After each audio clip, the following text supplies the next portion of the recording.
Hello, salut la team épargne et bourse. Aujourd'hui, je vais faire une nette différence entre deux notions, ok? Alors, face à la cherté de la vie, face aux nombreuses sollicitations, face à quoi encore? À la précarité des emplois, on dit généralement investissez, investissez, investissez. Mais la question qu'on ne se pose pas, comment investir? Pourquoi investir? On le sait, c'est pour accroître ses revenus, pour gagner des revenus complémentaires afin de pallier aux différentes dépenses futures, etc. Et donc, j'ai l'habitude de le dire en conférence, il y a une nette différence entre investir et investir intelligemment. Souvent, quand vous écoutez les salariés ou les fonctionnaires qui ont investi à côté de leur emploi et qu'ils ont échoué, vous vous rendez compte qu'ils se sont contentés juste d'investir. Alors qu'il ne s'agit pas d'investir, mais il s'agit d'investir intelligemment. Et lorsqu'on parle d'investir intelligemment, il y a deux choses qu'il faut prendre en compte. Non seulement, il faut prendre en compte son profil d'investisseur et sa situation de départ. Qu'est-ce que ça veut dire? La situation de départ, c'est quoi?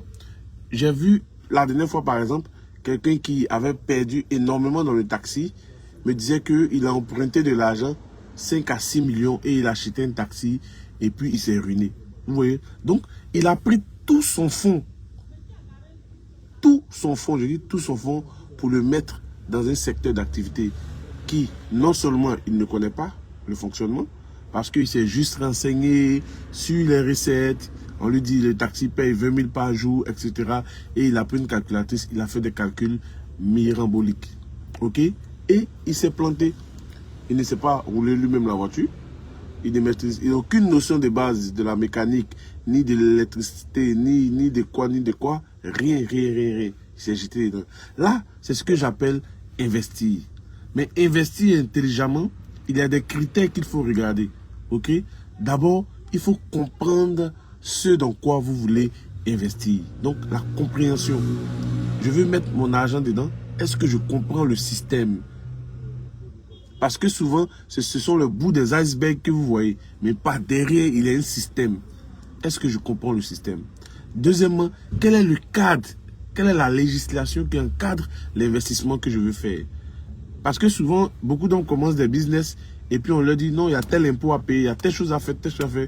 Or, dans les plans d'investissement, dans les plans de démarrage, ils n'ont pas prévu de l'argent pour ça.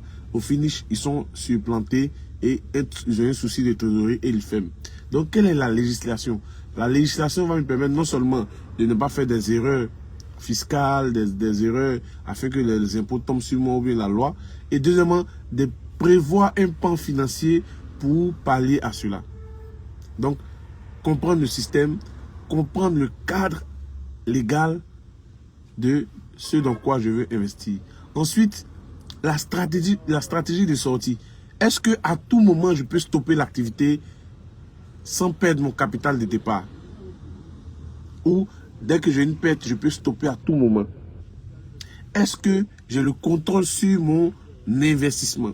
Donc, vous voyez que ce sont des questions intelligentes que vous devez vous poser et vous devez trouver absolument ces réponses avant de commencer à investir. On se comprend? Donc, ce n'est pas non plus des questions intelligentes qu'on se pose. C'était juste ça. Je voulais vous faire la différence entre investir et investir intelligemment. La plupart du temps, toutes les personnes qui investissent et échouent se contentent juste d'investir et ils se retrouvent en train de pleurer. Ce sont des pleurs, des grincements de dents. Investir intelligemment demande beaucoup de rigueur. Et après avoir investi intelligemment, il faut s'investir. C'est-à-dire, il vous faut du temps. Il vous faut du temps, assez de temps pour consacrer à votre investissement. Deuxièmement, assez d'énergie. Et puis, si possible encore, de l'argent pour soutenir l'investissement. Vous comprenez que c'est un tout. C'est un tout. Donc, réfléchissez par deux fois avant de vouloir investir. Et la meilleure manière, c'est de se former. C'est de se former pour non seulement comprendre les enjeux et commencer à démarrer progressivement. Alors, je voulais terminer en disant que le samedi 3, d'abord ce dimanche, nous aurons une conférence gratuite sur l'initiation à la BRVM. La BRVM, c'est la bourse de l'UEMOA, bourse régionale des valeurs mobilières. Vous entendez parler. Donc, on va essayer d'expliquer qu'est-ce que la BRVM, quel est le cadre légal qui entoure la BRVM et puis comment démarrer sereinement, en toute sécurité, pour apprendre à protéger votre capital de départ.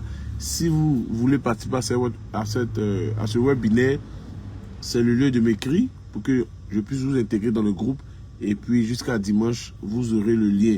Invitez vos amis, etc. Tout le monde, c'est gratuit. Je pense que c'est toujours bien de partager les bonnes informations à son entourage. Voilà. Alors, il y a aussi le kit, le pack financier, le livre, là, les 5 livres qui sont là. Rapidement, vous pouvez les avoir aujourd'hui à 20 000 francs. Le livre Décoder la BRVM, qui sera distribué aux participants de la formation du 3. Ça, maintenant, c'est une formation payante. Le 3 mai 2025. Voilà. Les 10 clés spirituelles de la prospérité. Libérez-vous du poids de la dette.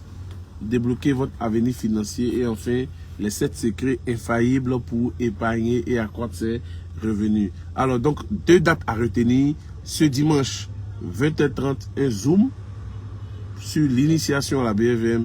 Et le samedi 3, nous allons faire un stage d'immersion pour aller en profondeur, pour apprendre à connaître les risques, à savoir les gérer, afin de démarrer sereinement. Que Dieu vous bénisse, paix et bien dans votre cœur, et paix et bien dans vos finances personnelles. Bye.